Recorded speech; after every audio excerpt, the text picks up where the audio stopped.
Algunos ven lo que nadie más percibe. Y lejos de ser un don, esa claridad puede convertirse en la herida más peligrosa. Algunos seres humanos nacen con una percepción que parece pertenecer más a un oráculo antiguo que a un organismo de carne y hueso.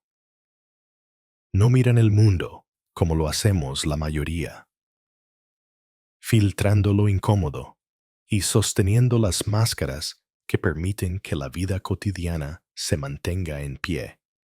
Ellos lo ven todo. El temblor mínimo en los labios de quien reprime una verdad.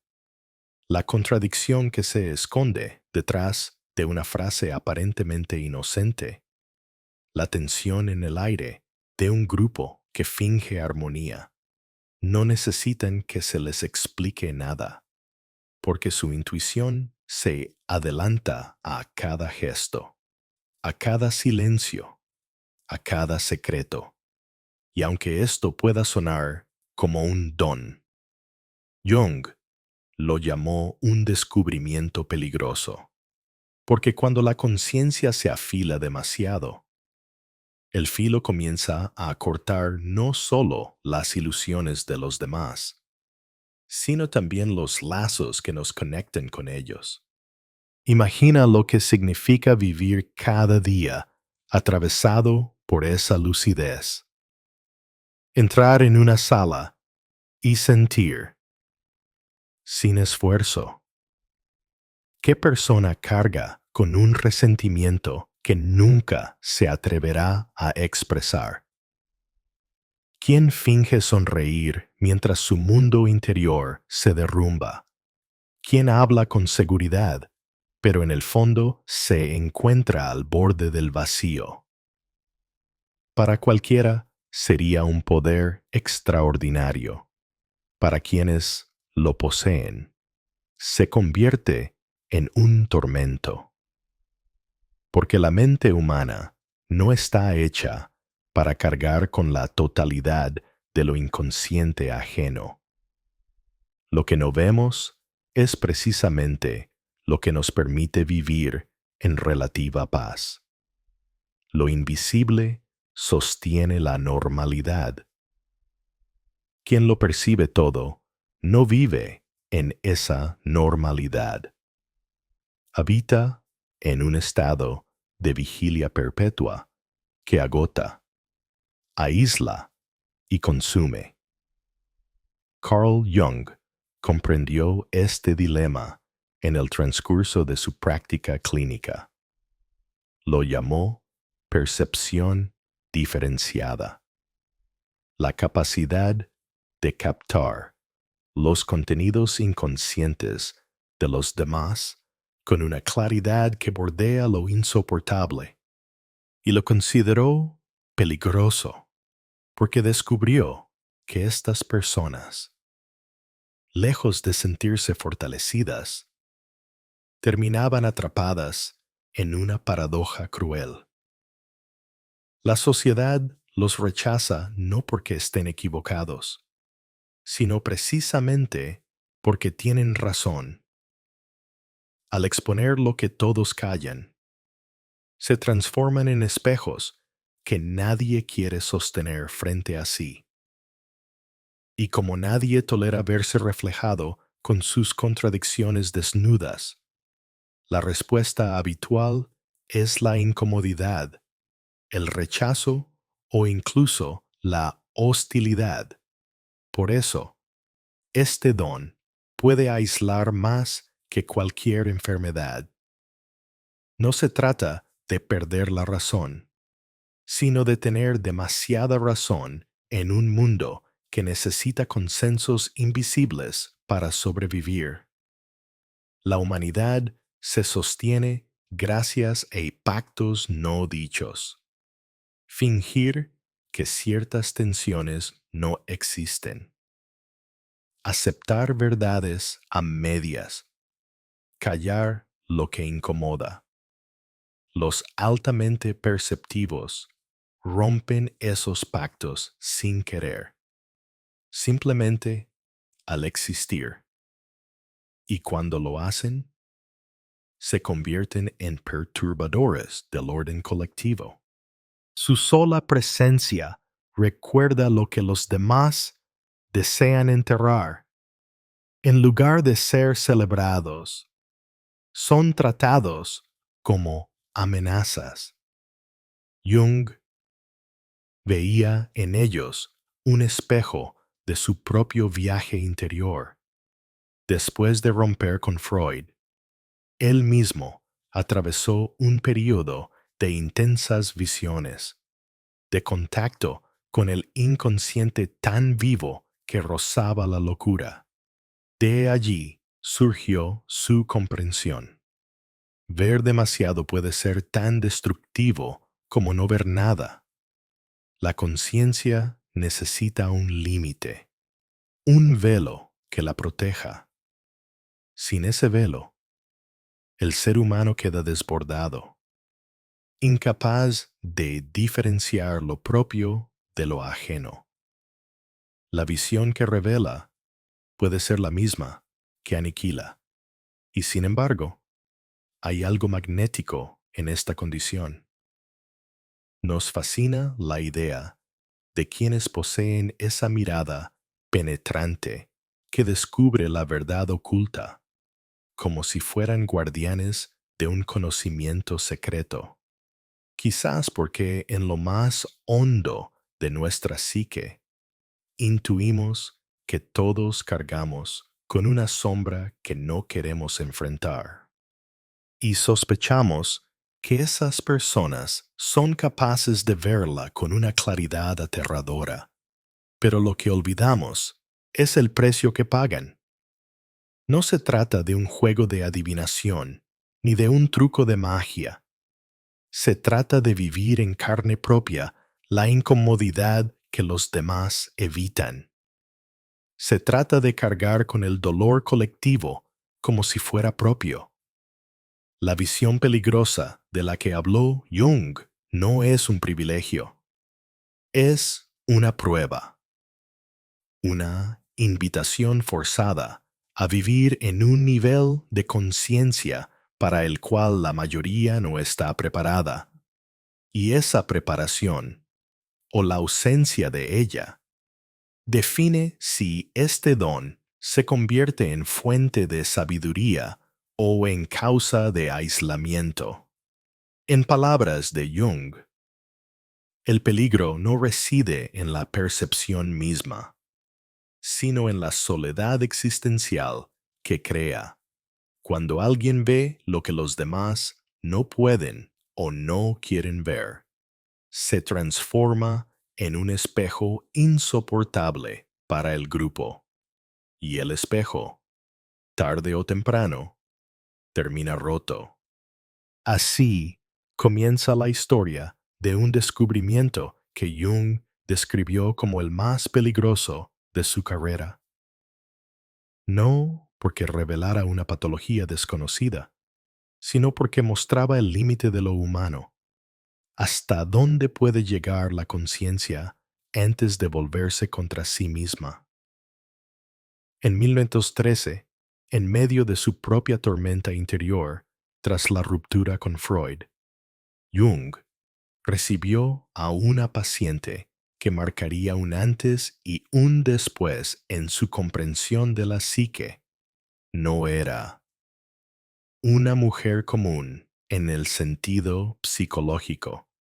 Pertenecía a ese tipo rarísimo que Jung más tarde denominaría intuitivo introvertido. Un perfil que apenas aparece en un pequeño porcentaje de la población, pero cuya existencia revela lo extremo de la condición humana. Desde la primera consulta, Jung percibió algo inquietante. Ella no describía sus emociones como lo haría un paciente corriente, sino que relataba con precisión quirúrgica lo que ocurría en la mente de los demás. Contaba que al entrar en cualquier habitación, en cuestión de segundos, Podía sentir quién estaba mintiendo, quién ocultaba una herida secreta, quién albergaba resentimientos que nunca expresaría. No necesitaba palabras, lo captaba en el aire, en el silencio cargado, en el gesto imperceptible de una ceja que apenas se arqueaba. Para ella, la atmósfera psicológica de un grupo era tan evidente como las paredes que lo rodeaban, y lejos de vivirlo como una ventaja, lo experimentaba como una condena. Jung, intrigado, comenzó a tomar notas privadas sobre este caso. Allí escribió frases que aún hoy resultan perturbadoras. La paciente manifiesta una capacidad extraordinaria para percibir los contenidos inconscientes de los demás, pero esta facultad le causa más sufrimiento que beneficio. Ella no podía participar en una charla banal porque percibía el trasfondo oculto de cada palabra. No lograba mantener amistades porque la gente se sentía expuesta a su mirada. No podía conservar un empleo porque su sola presencia desestabilizaba las ficciones colectivas que permiten a un grupo funcionar.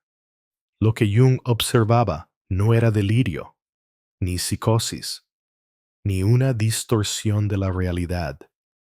Era algo mucho más inquietante, un grado de conciencia tan agudo que atravesaba las defensas inconscientes que la mayoría necesita para sostener su vida social. Era, en sus palabras, un caso en el que lo inconsciente se había vuelto demasiado consciente. Y ese exceso de luz no iluminaba, sino que cegaba. La paciente, en sus conversaciones, describía a los demás como si tuviera acceso a sus pensamientos privados y a sus motivaciones escondidas. Cuando Jung contrastaba esas descripciones con preguntas cuidadosas, encontraba que eran sorprendentemente exactas. No estaba inventando, estaba observando a un nivel que pocos podían tolerar.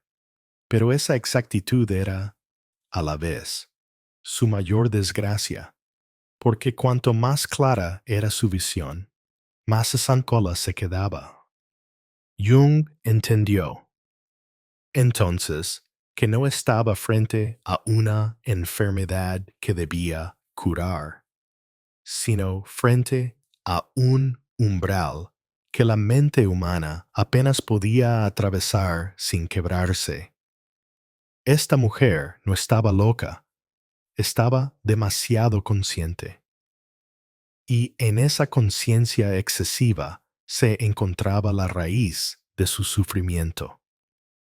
Era como si hubiera nacido sin la piel psíquica que protege al resto de nosotros del peso del inconsciente colectivo. Cada gesto, cada emoción reprimida, cada sombra no reconocida de quienes la rodeaban, se adhería a ella como una carga insoportable. En sus notas de aquel periodo, que más tarde formarían parte de sus reflexiones en el libro rojo, Jung describió este fenómeno como una participación mística involuntaria.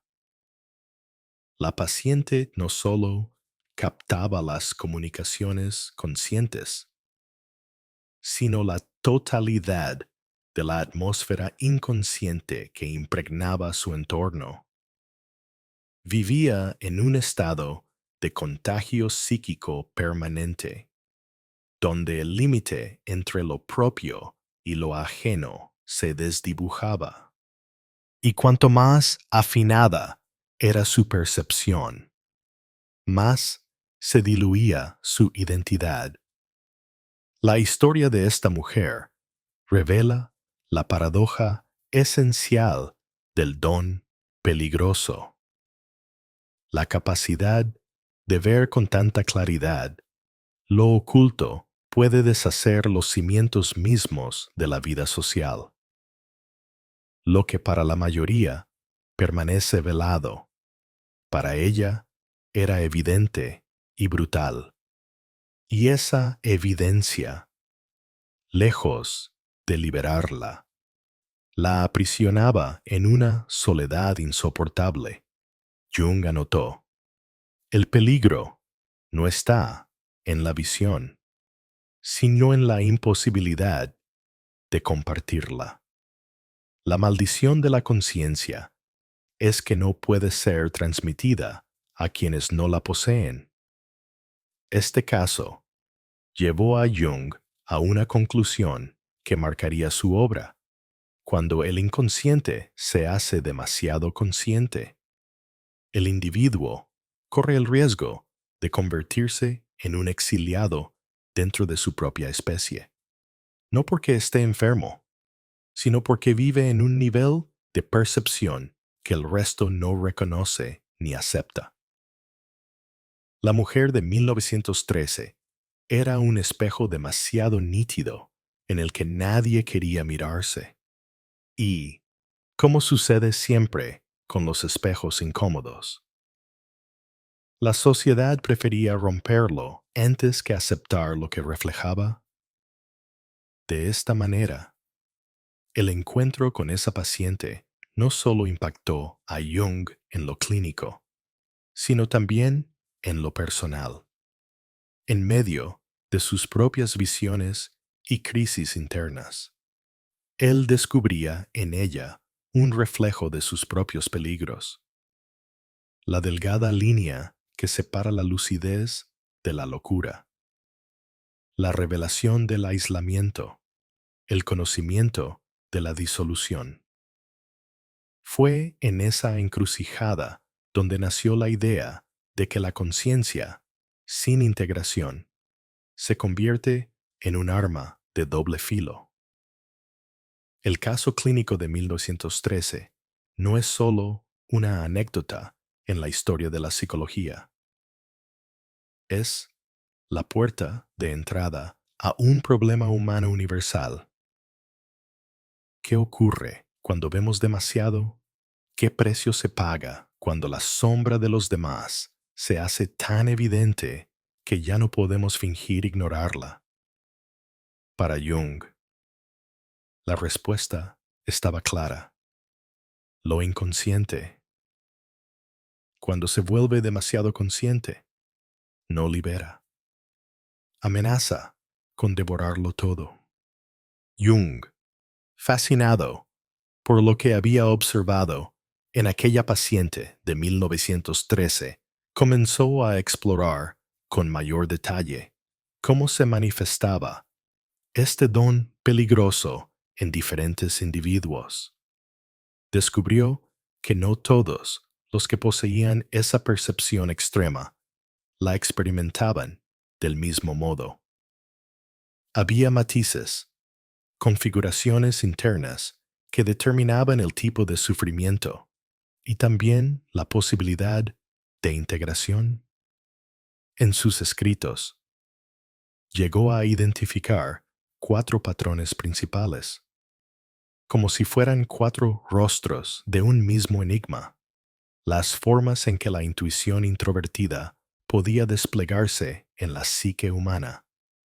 El primero de ellos es el intuitivo emocional. Son aquellos que no solo perciben lo que otros sienten, sino que lo absorben hasta el punto de confundirlo con sus propias emociones. Para ellos, entrar en una habitación es como sumergirse en un mar de corrientes afectivas invisibles. Sienten la tristeza ajena en su propio pecho, el miedo de otro como un nudo en su estómago, la ira reprimida de alguien más como un temblor en sus manos. Viven en un estado de contagio permanente, como si fueran esponjas psíquicas que no distinguen entre lo propio y lo ajeno. Esta sensibilidad extrema puede convertirlos en sanadores, pero también en mártires, porque al cargar con las emociones de todos, corren el riesgo de no saber nunca quiénes son realmente. Lo inconsciente colectivo se convierte en una avalancha que arrasa con su identidad personal.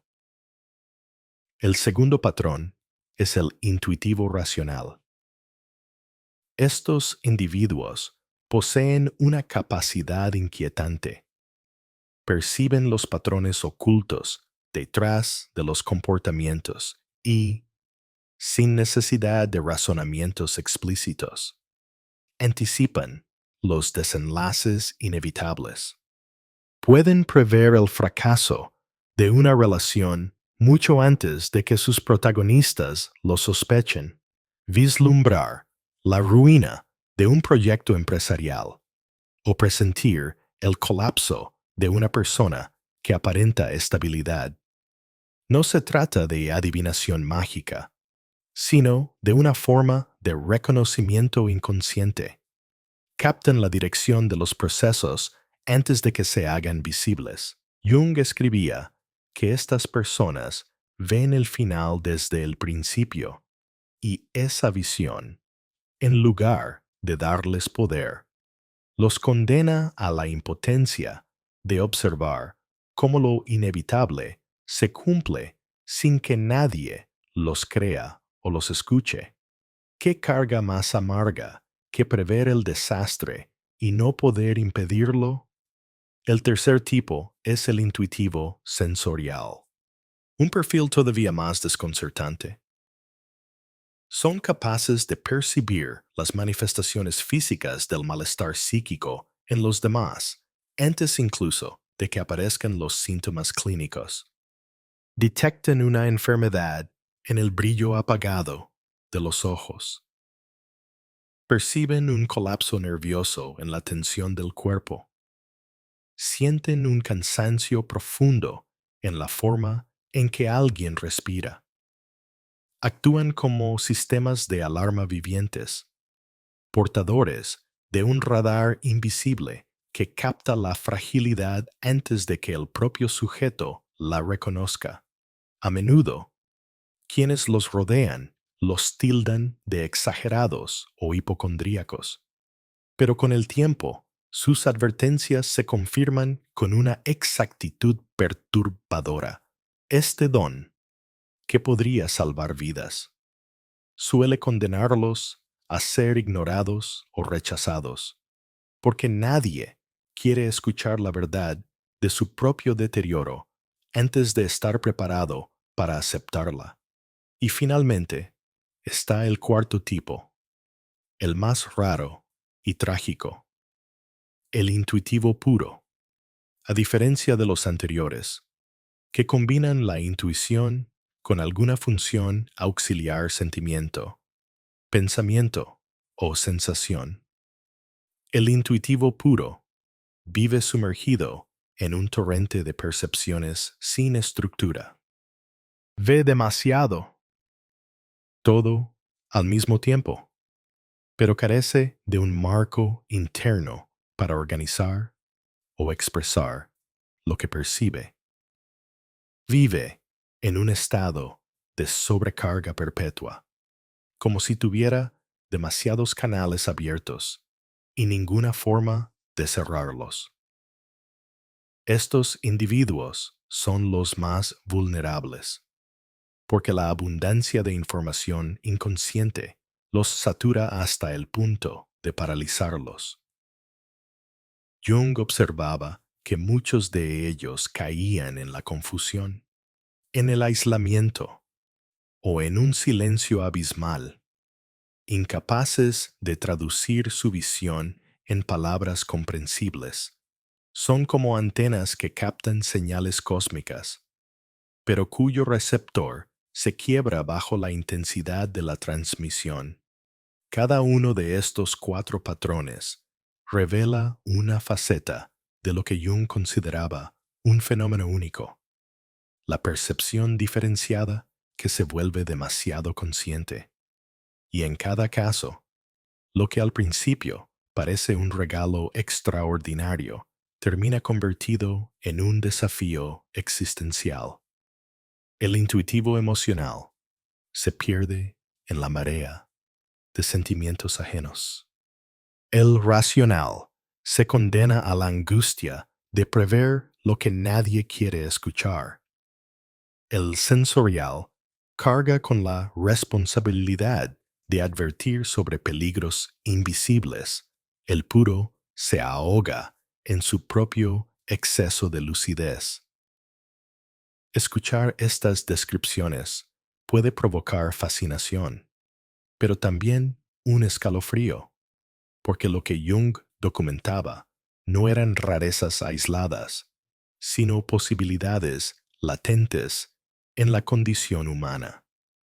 En cada uno de nosotros hay un germen de estas facultades, aunque en la mayoría permanecen dormidas, veladas por la inconsciencia.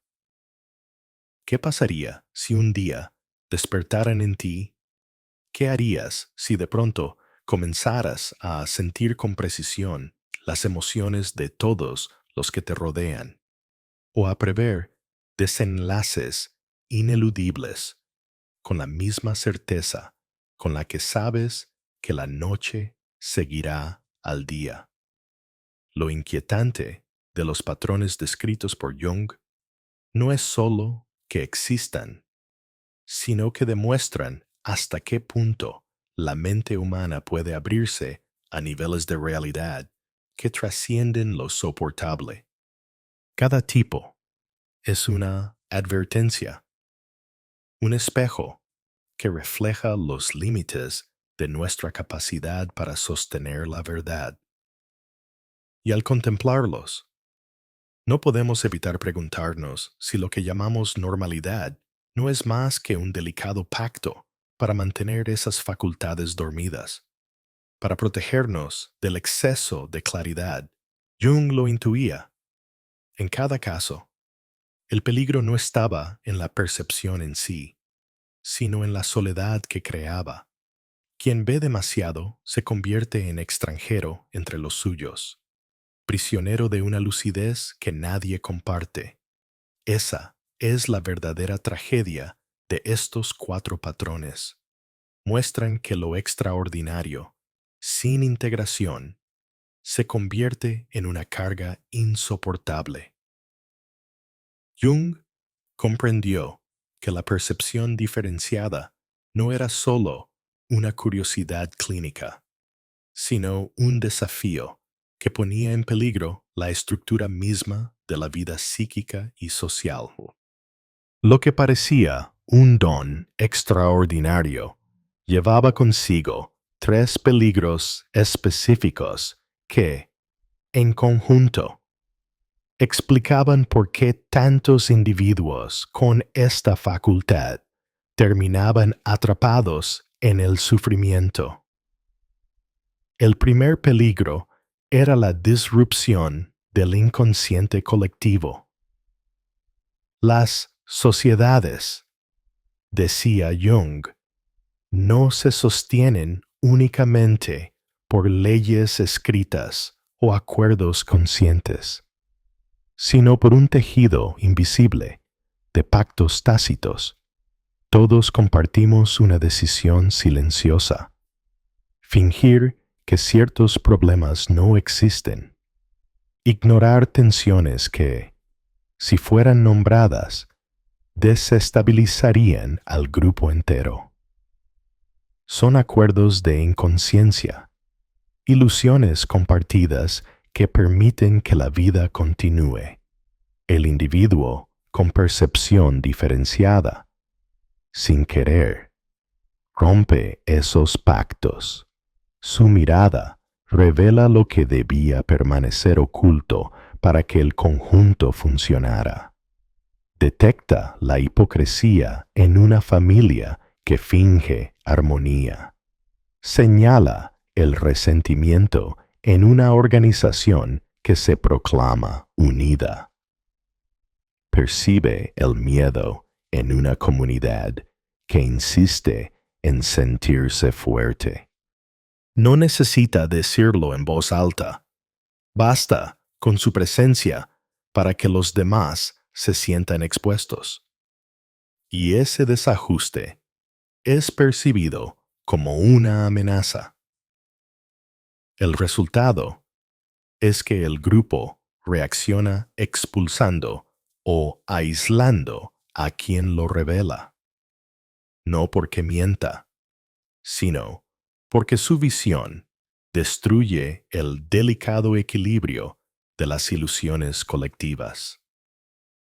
El segundo peligro era el aislamiento psicológico. Cuando la conciencia de uno se eleva por encima de la media, lo que debería ser un puente hacia la comprensión se convierte en una barrera. Jung llamó a esto el problema de la función superior. Aquello que constituye tu mayor fortaleza puede transformarse en tu mayor debilidad si no encuentra resonancia en los demás. El perceptivo extremo se convierte en una isla de lucidez en medio de un mar de inconsciencia. Intenta compartir lo que ve, pero se encuentra con incredulidad, rechazo o burla. Esa distancia no es solo social, es existencial. Viven como si habitaran una realidad distinta de la de los demás, incapaces de comunicarse sin sentirse desajustados. Con el tiempo, la soledad se convierte en una prisión interna. Lo que debería ser motivo de integración se convierte en una fractura. La conciencia excesiva deja de ser un regalo y se convierte en una condena silenciosa. La certeza de no poder ser comprendido. El tercer peligro, y quizá el más devastador, era la disolución de la identidad.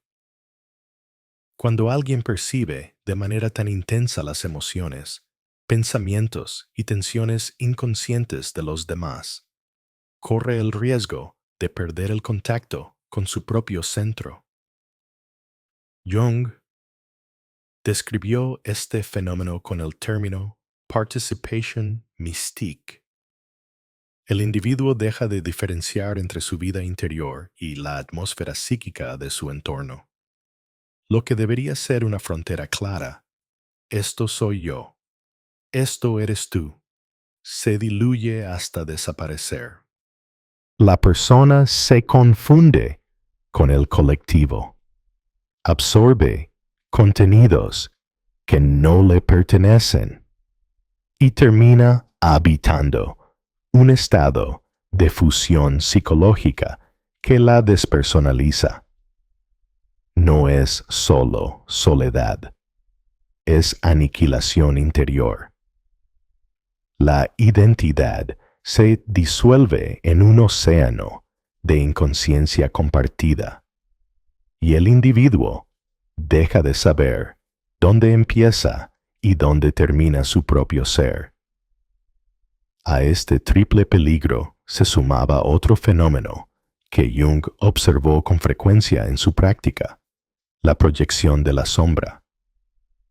Cuando alguien posee la capacidad de ver lo inconsciente con demasiada claridad, se convierte en un espejo incómodo para los demás.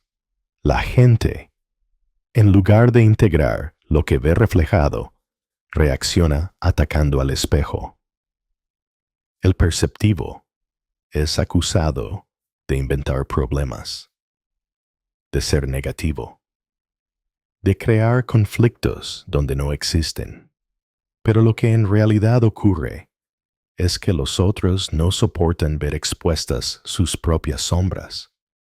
Jung resumió esta dinámica con una frase célebre. Todo lo que nos irrita de los demás puede llevarnos a un conocimiento de nosotros mismos. Sin embargo, la mayoría prefiere culpar al portador de la visión antes que enfrentar la verdad que esa visión revela. Así, los altamente perceptivos terminan convertidos en chivos expiatorios, cargando con la incomodidad del grupo entero. La combinación de estos factores convierte el don en una carga casi insoportable. La persona con percepción diferenciada no solo sufre por lo que ve, sino también por la reacción que provoca en quienes la rodean. Se convierte en perturbador del orden colectivo, en solitario existencial y en recipiente de proyecciones ajenas. La lucidez, que podría ser fuente de sabiduría, se transforma en una experiencia corrosiva. Y Jung entendió que, sin un proceso de integración consciente, este destino era inevitable. Lo más inquietante es que, al describir estos peligros, Jung no hablaba únicamente de casos clínicos aislados. Estaba señalando un dilema humano universal: el límite de la conciencia. Ver demasiado significa enfrentarse a un exceso de verdad que puede deshacer tanto a la sociedad como al individuo. Y sin embargo, en esa tensión reside también la posibilidad de transformación, porque el mismo espejo que rompe al grupo puede, si se integra con sabiduría, convertirse en instrumento de autoconocimiento. El desafío no está en la visión, sino en aprender a sostenerla sin que destruya la identidad ni el lazo con los demás. En este punto de su investigación, Jung comenzaba a vislumbrar la paradoja central de toda conciencia superior. Puede ser medicina o veneno, puente o abismo. Lo que determina el resultado no es la percepción misma, sino la capacidad del individuo para integrarla. Y allí radicaba la verdadera urgencia terapéutica. El don peligroso no podía ser eliminado, pero sí podía ser transformado. El camino de esa transformación lo llamaría más tarde individuación, el arte de conservar la identidad propia mientras se navega en la vastedad del inconsciente colectivo.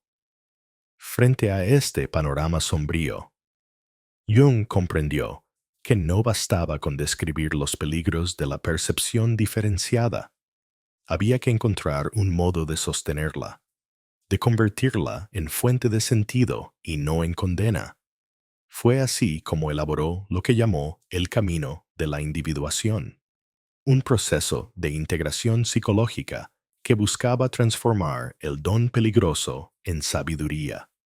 El objetivo no era anular la percepción imposible, sino aprender a vivir con ella de un modo consciente, sin sucumbir al aislamiento ni a la disolución del yo.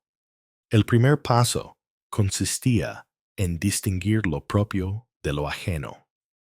Para quienes absorbían inconscientemente los contenidos de los demás, Jung enseñaba la práctica de la discriminación consciente: detenerse, observar, preguntarse qué parte de la emoción sentida les pertenecía realmente y qué parte era una resonancia del entorno.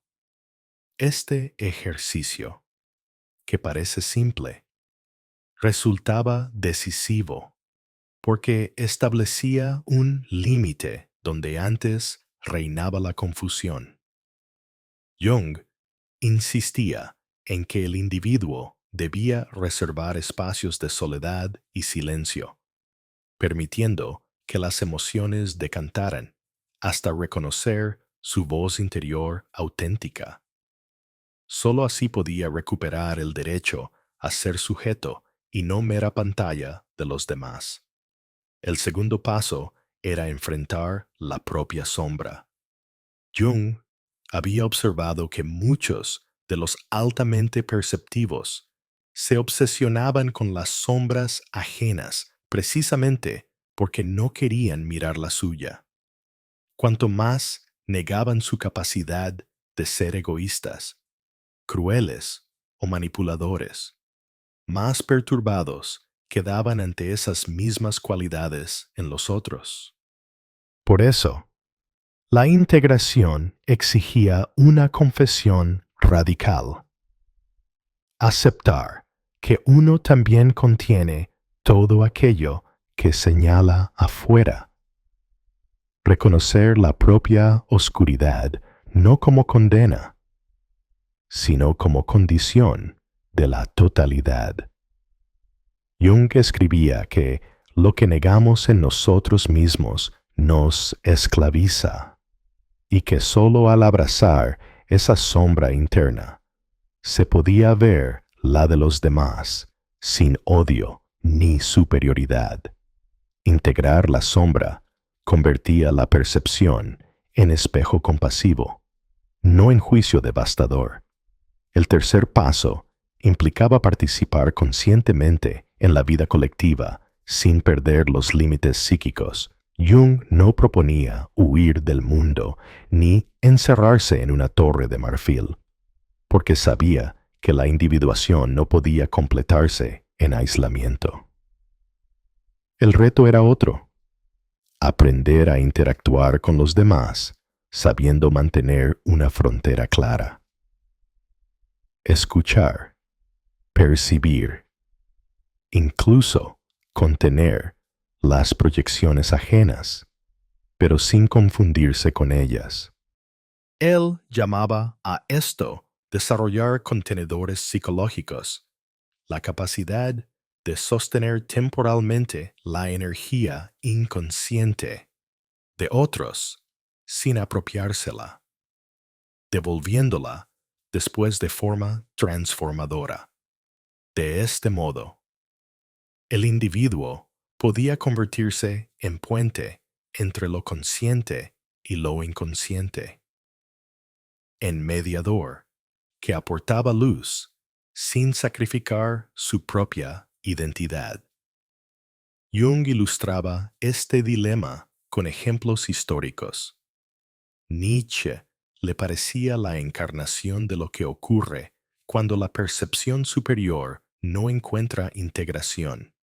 El filósofo alemán veía a través de las ilusiones de su época con una claridad implacable. Desenmascaró la moral tradicional, cuestionó la religión establecida, percibió la llegada del nihilismo mucho antes de que se manifestara en la cultura.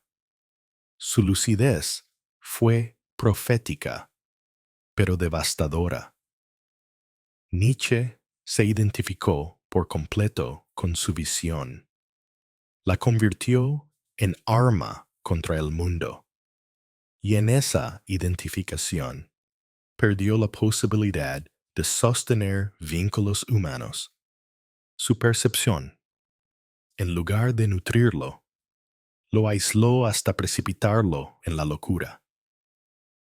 Jung veía en su destino un ejemplo trágico del inflamiento del yo, de cómo el portador del don puede ser devorado por él mismo si no aprende a diferenciar entre la visión y la identidad. En contraste, Jung encontraba en Meister Eckhart, el místico medieval, un ejemplo de integración exitosa. Eckhart también percibía realidades invisibles para la mayoría. Hablaba de la unión directa con lo divino, de la chispa interior que trasciende la forma, de la presencia de Dios en lo cotidiano. Su intuición era tan radical que estuvo a punto de ser condenado por herejía. Y sin embargo, a diferencia de Nietzsche, Eckhart logró traducir su visión en palabras que invitaban a la comprensión, no al rechazo. Transformó su percepción en servicio, en enseñanzas que nutrían la vida espiritual de otros. Lo que podría haber sido motivo de aislamiento se convirtió en fuente de comunidad. Jung llamaba a esto la humildad consciente. Reconocer que el don no es un arma ni un privilegio, sino una responsabilidad que debe compartirse con cuidado. Entre Nietzsche y Eckhart se abre el abanico del destino de los perceptivos, el abismo de la desintegración o la posibilidad de una sabiduría fecunda. Uno fue consumido por su visión, el otro la encarnó de modo que pudo sostenerla y transmitirla. Jung encontraba en esta comparación una advertencia y una promesa. La advertencia de que sin integración la conciencia superior destruye, y la promesa de que con integración puede sanar. El camino de la individuación, por lo tanto, no era una teoría abstracta, sino una urgencia vital.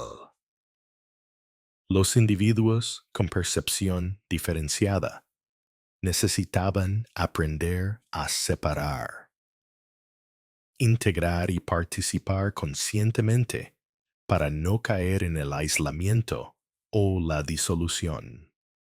Y más allá de ellos, Jung intuía que este proceso era necesario para todos, porque en cada ser humano hay una chispa de percepción que, si se despierta sin guía, puede convertirse en fuente de sufrimiento.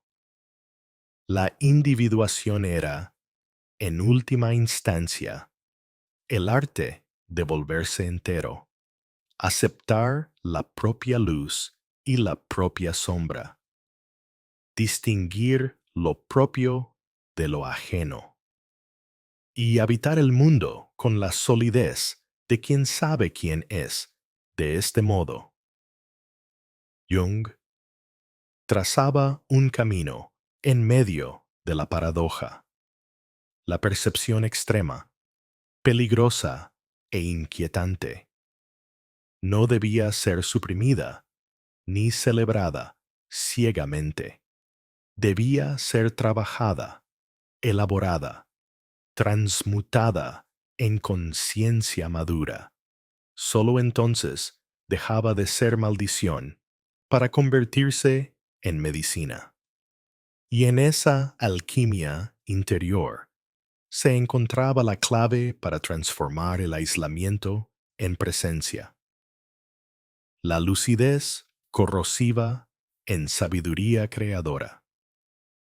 Llegados a este punto, el descubrimiento más peligroso de Jung revela su verdadera dimensión.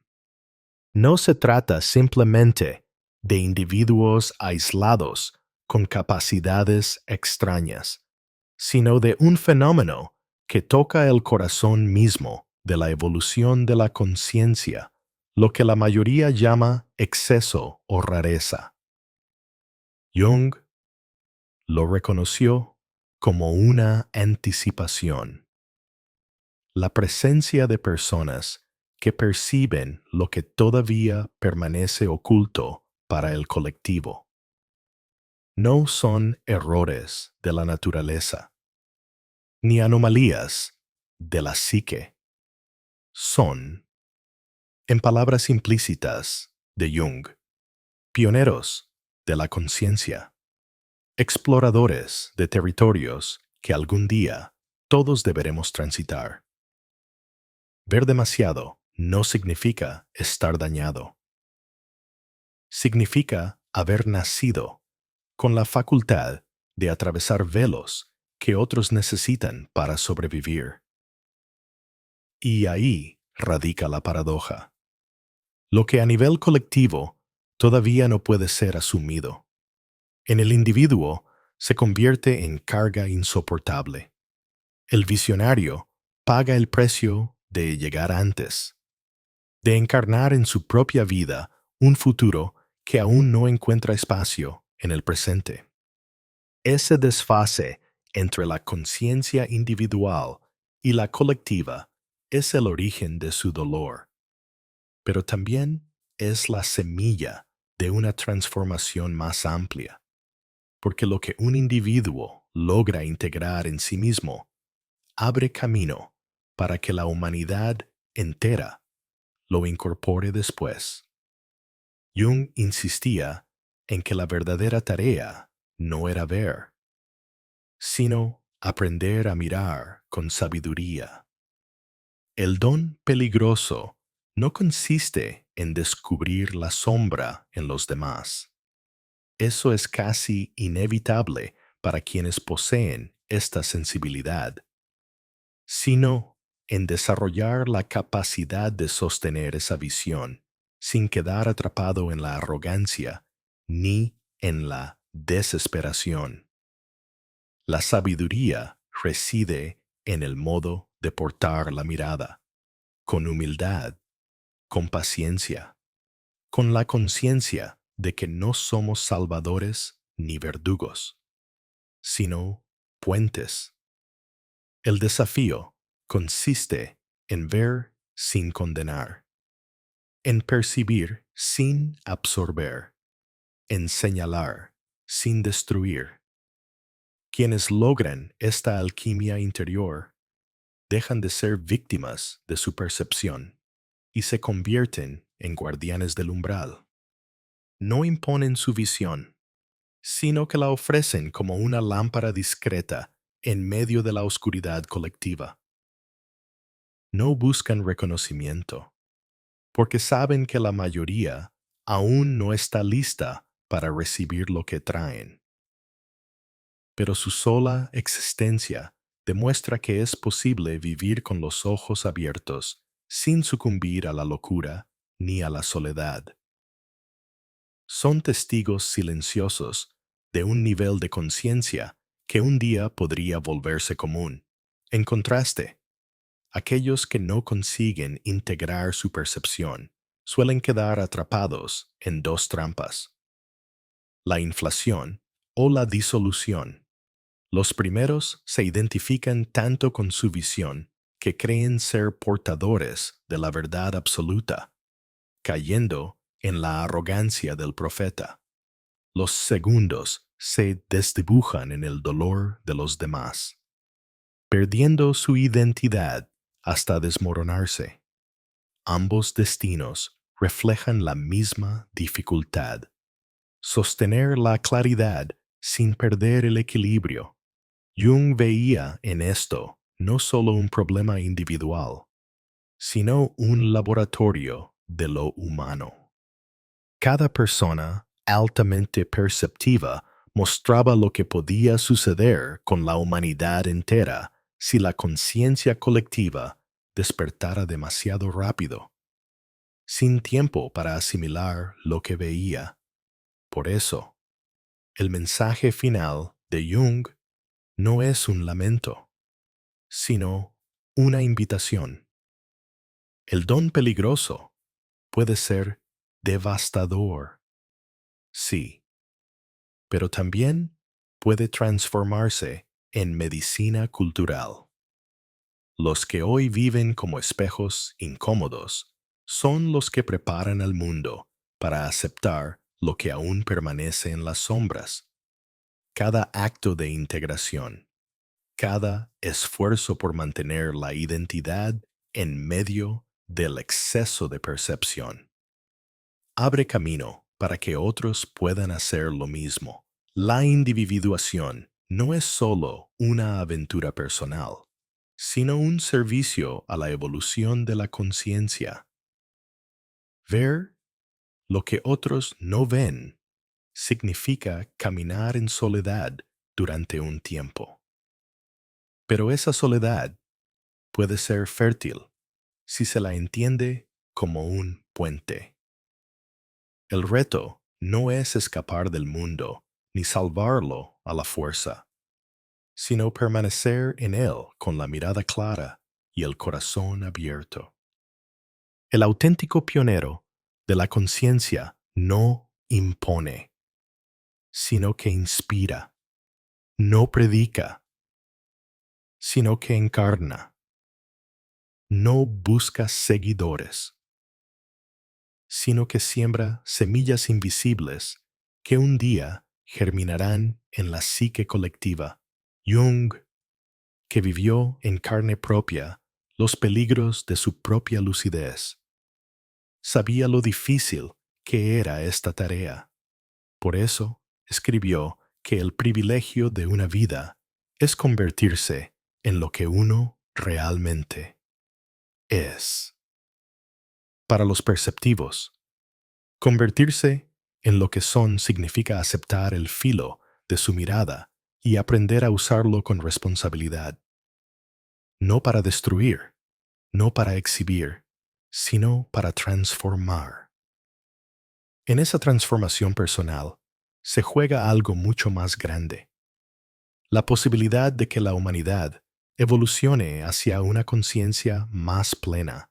Así, lo que comenzó como el descubrimiento más peligroso de su carrera se convierte en una revelación esperanzadora. Porque si es cierto que ver demasiado puede aislar, también lo es que esa misma claridad, integrada con humildad, puede abrir caminos que aún no existen. El don deja de ser condena y se convierte en herencia, en contribución silenciosa a un futuro que todavía se está gestando. Y ahora, la pregunta inevitable se vuelve hacia ti, lector o espectador que acompañas este relato. Porque en algún grado todos llevamos dentro una chispa de esa percepción. A veces la sentimos en un presentimiento, en un malestar inexplicable al entrar en un lugar, en la certeza de que alguien cercano oculta un dolor que no ha dicho. La diferencia está en qué hacemos con ello: huir, inflarnos, disolvernos o integrarlo. La visión peligrosa no es una maldición inevitable. Es una invitación a madurar, a sostener la claridad con la fuerza serena de quien sabe que todo lo que se ve debe ser acompañado con amor. ¿Y tú?